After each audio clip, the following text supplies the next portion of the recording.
নতুন আরেকটা ভিডিও নিয়ে আজকে আবার আপনাদের মাঝে আমি হাজির হয়ে গেলাম।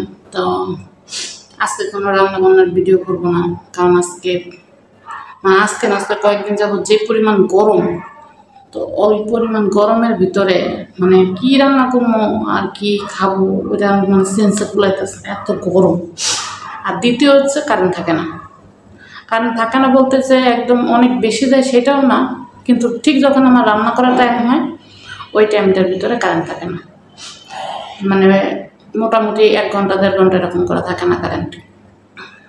আর আমার হলো কারেন্টের চুলা, যেটা হলো সবথেকে বেশি সমস্যা আমার জন্য। আমার হলো কারেন্টের চুলা, আর এই কারেন্টের চুলায় রান্না করতে গেলে যদি কারেন্ট না থাকে তখন দেখা যায় আমার কারেন্ট আসা পর্যন্ত অপেক্ষা করা লাগে। তো যাই হোক, কিছু বলার নেই, এইভাবে করে যাইতেছে। এত গরমের ভিতরে সব অস্থির হয়ে উঠতেছে। ভাদ্র মাস পড়ছে, তো ভাদ্র মাসের যে গরমটা মানে সহ্য হইতেছে না, এত পরিমাণ গরম। এই ঘরটা তো তার মোটামুটি ঠান্ডা, সারাদিন বাতাস থাকে অনেক। ওই ঘরটার মধ্যে থাকা যায় না, ওই ঘরটা প্রচুর গরম, প্রচণ্ড গরম ওই ঘরে। মানে রাত্রে তো ঘুমানো যায় না, রাত্রে এই ঘরে ঘুমাই, কিন্তু দিনের বেলা ওই ঘরে থাকা যায় না। আর দিনের বেলা কি আর রাত্রের বেলা কি এই ঘরেই বাতাস, ওই ঘরে কোনো বাতাস নেই। তো রাত্রে আজকে কয়েকদিন যাবত এই ঘরে আমরা ঘুমাইতেছি। আর অতিরিক্ত গরম, অতিরিক্ত ঠান্ডা আমি সহ্য করতে পারি না, আমার মাইগ্রেনের ব্যথা উঠে যায়। আর দেখা যায় কি সারাদিন কাজের মধ্যে থাকা লাগে, আর এই কাজের মধ্যে থাকার কারণে আমার মানে কানের ব্যথাটা ওষুধ খাইছে কয়েকদিন কমেছিল, এখন ওষুধ রানিংয়ে আছে, কিন্তু কানের ব্যথাটা বাইরে গেছে। কারণ সারাদিন প্রচুর পরিমাণে ঘামানো হয়, অতিরিক্ত ঘাম হয়। তো কী করবো, কিছু করার নেই। নিজের সংসার, নিজের সব কিছু, নিজের একার উপর সব কিছু, নিজের একা সব কাজ করার লাগে। আর মানে বাইরে যে কিছু কিনে নিয়ে আসবো, কিংবা তরকারি কিনবো, মাছ কিনবো, এটারও কোনো উপায় নেই।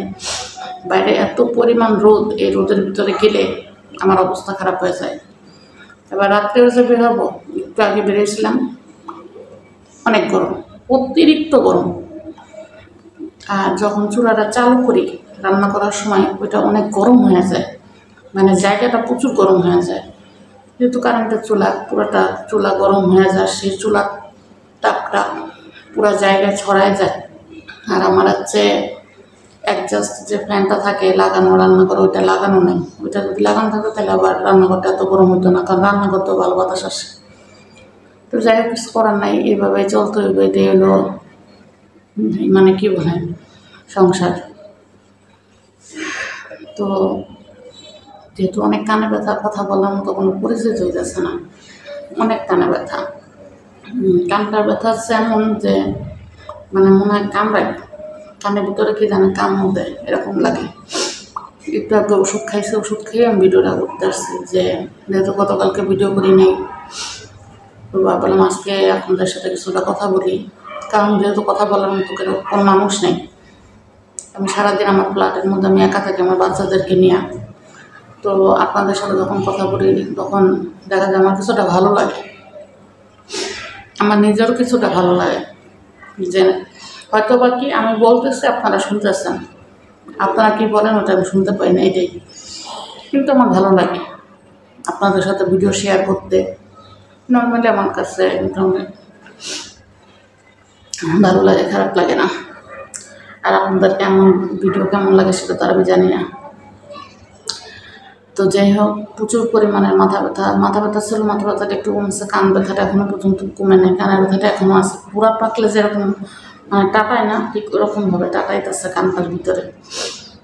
তো কানের মধ্যে না আছে কোনো পানি, না আছে কোনো পুজ, না আছে কিচ্ছু নাই, কিন্তু কানের ব্যথা প্রচুর। ঠান্ডাটা মানে অতিরিক্ত ঘামে যাওয়ার পরই ব্যথাটা শুরু হয়, মানে ঠান্ডা থেকে ব্যথাটা শুরু হয়।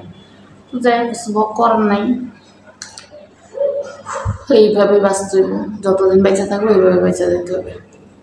আর মাইগ্রেনের ব্যথার উঠলে হচ্ছে মাথা এই সাইডটাতে বেশি ওঠে, এই সাইডটাতে বেশি ধরে, কারণ এই কানে ব্যথা, এই কারণে এই পুরোটা সাইড ব্যথা। আবার যখন এখানে ব্যথা হয় তখন এই সাইডটা ব্যথা থাকে, এরকম মানে ঠান্ডার ব্যথা, এটা পুরোটা হলো ঠান্ডার। এত বড় একটা ফ্ল্যাট আমার একা একা পরিষ্কার করা লাগে। আর এখানে দেখা যায় বাচ্চাদের ঘর, অল টাইম ওরা একটা না একটা কিছু ফেলাইতেই থাকে, খাইতেছে ফেলাইতেছে, কিছু নিতেছে ফেলাইতেছে। তো দেখা যায় কি যে আমার রুম পরিষ্কার করতে অনেক কষ্ট হয়ে যায়। আমার একদিন পর একদিন আমি ঘর মুছি, কিন্তু মানে একদিন পর একদিন ঘর মুছলেও ওই একদিনের মধ্যে যে অবস্থা হয় সেটা দেখলে মনে হয় যে এক সপ্তাহ তার উপর আমার নোংরা কিনা সুন্দর, কিছু করার নেই। আর আমি সারা পরিষ্কার করার মতো কোনো মানুষও নেই। তো দেখা যায় যেদিন পরিষ্কার করি সেদিন মোটামুটি যতটুকু পারি অতটুকু পরিষ্কার করি, কারণ বেশি করতে গেলে আমার ঠান্ডা লেগে যায়, কারণ আমি পানিতে এত বেশি করতে পারি না। কথা বলতে গেলে এই যে জায়গাটা জড়ায় আসে, আর এই যে ঘামতেছে, এখন পর্যন্ত ঘামতেছে। তো এই ঠান্ডা, বেশি ঠান্ডা পড়লেও আমার সমস্যা, কম ঠান্ডা পড়লেও সমস্যা। এইগুলো আমার মানে শারীরিক একটা প্রবলেম যারা বলে। তো যাই হোক, এভাবে বাঁচতে হবে, কিছু করার নেই। আর যদি মানসিক অবস্থার কথা বলেন, ভালো আছে আলহামদুলিল্লাহ, মানসিক অবস্থা ভালো, মন মানসিকতা খারাপ না, ভালো, আল্লাহ যেভাবে রাখছে আলহামদুলিল্লাহ ভালো আছি, খারাপ না, যেভাবে আছি ভালো আছি, খারাপ নেই আমি। তো যাই হোক, সবাই দোয়া করবেন। আজকে কোনো টপিক নিয়ে ওরকম কোনো কথা বললাম না, কারণ মানে বিষয় যে নাই কথা বলার মতো সেরকম বিষয় অনেক আছে, কিন্তু আমার এখন মানে কোন বিষয় না কথা বলতে ইচ্ছা হতেছে না। যে বললাম, কানটা ব্যথাও নেই, আমার শরীরটা ভালো থাকলে যে কোনো একটা বিষয়ে আমার কথা বলতে ভালো লাগে। আর যদি শরীরটাই ভালো না লাগে তাহলে কোন বিষয়ে ভালো লাগে না। তো যাই হোক, যদি আমার যদি আমার ভিডিওটা ভালো লাগে অবশ্যই একটা লাইক করবেন, কমেন্ট করবেন, সাবস্ক্রাইব করে আমার চ্যানেলটার পাশেই থাকবেন।